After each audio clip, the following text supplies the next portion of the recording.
teman-teman, tadi seperti yang dijelaskan oleh Romo bahwa memang pribadi Hologos tadi sebagai pribadi kedua dalam relasi Allah Tritunggal, ketika dia menjadi manusia, dia tidak merubah hakikat Allahnya.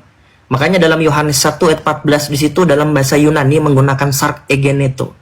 Jadi firman Allah itu tidak merubah hakikat ilahinya, tetapi menambahkan hakikat manusia. Makanya dalam Kolose 2 ayat 9, pribadi firman Allah memiliki dua natur atau dua hakikat, sungguh-sungguh Allah dan sungguh-sungguh manusia. Dua kodrat ini bersatu dalam pribadi Kristus tetapi tidak tercampur dan tidak melebur. Maka firman Allah merespon kematian, merespon rasa lapar, merespon rasa haus, Ibrani 4 ayat 15, melalui kodrat manusia. Firman Allah merasakan kematian melalui kodrat manusia. Ketika firman Allah menunjukkan bahwa dia tetap Allah sekalipun dalam kodrat manusia, Roma 9 ayat 5, dia mengatakan di dalam Yohanes 10 ayat 30, kai ego pater hen esmen, aku dan Bapa adalah satu dalam keilahiannya.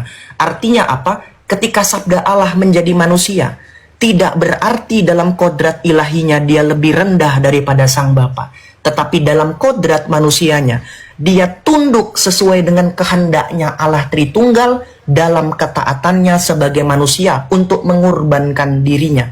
Makanya dalam Ibrani 2 ayat 9, firman Allah dalam kodrat manusianya dibuat lebih rendah bahkan dari para malaikat. Begitu kira-kira. Lanjut.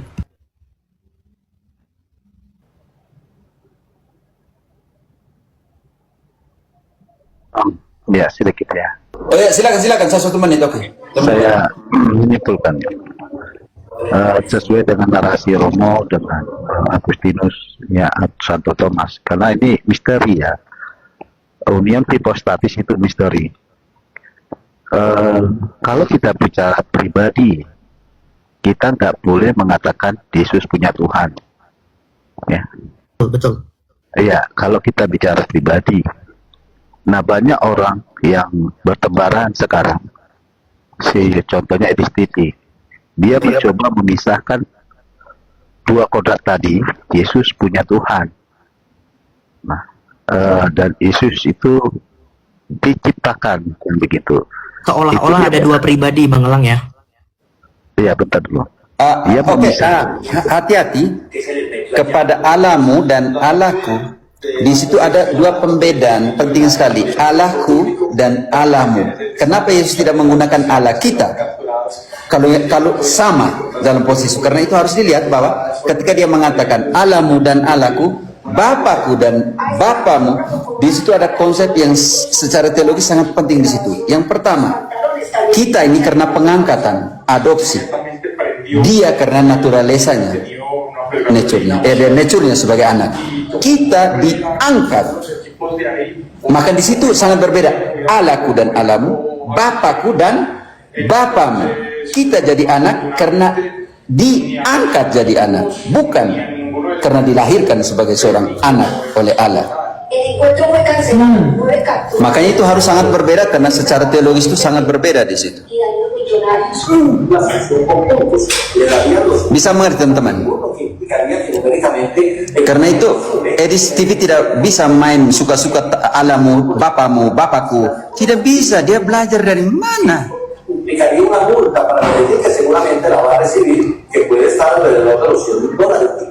Oke. Halo, saya makan dulu ya. Ini saya kamu makan kan? Ini saya. Oh iya. Ikan tuna kan menarik. Ini ikan apa nih? Tilapia itu apa? Moharaj. Bakar semua ya? Orang yang masa pikirannya di Indonesia yang ini. Oke, terima kasih. Nanti kita bahas secara khusus kenapa dikatakan pengangkatan. Kenapa dibedakan antara Allahku dan Allahmu, Bapakku dan Bapamu. Nanti kita lihat di situ ayat sebelumnya, katakanlah kepada saudaraku.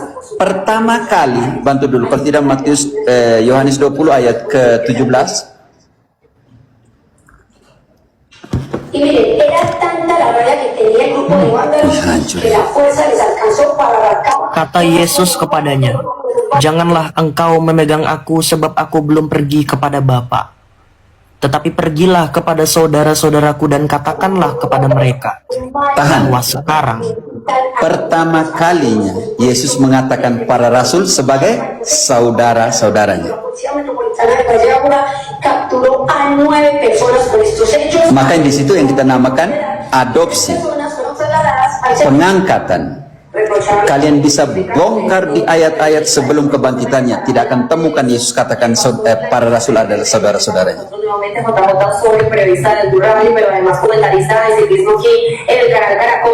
Kepada Bapakku, Bapa kalian, karena kalian diangkat oleh aku jadi saudara-saudara.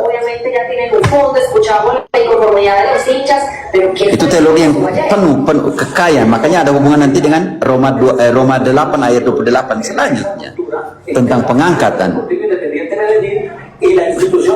Oke, nanti lain kali kita lihat itu antara anak pengangkatan atau apa kita ini. Karena anaknya dilahirkan, Roh Kudus akan turun atasmu, kuasa dari Allah Bapa akan menaungi engkau. Sebab itu anak yang akan kau lahirkan akan disebut kudus, anak Allah, tapi dilahirkan. Tapi kita orang Kristen karena pengangkatan atau yang kita namanya adopsi, bukan yang adopsionista, bukan. Tidak ada hubungan dengan itu.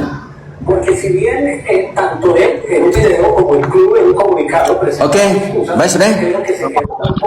Terima kasih Pak. Cukup Kak. Ya. Yo, Jangan makan Romo nanti terganggu. yo, saya makan.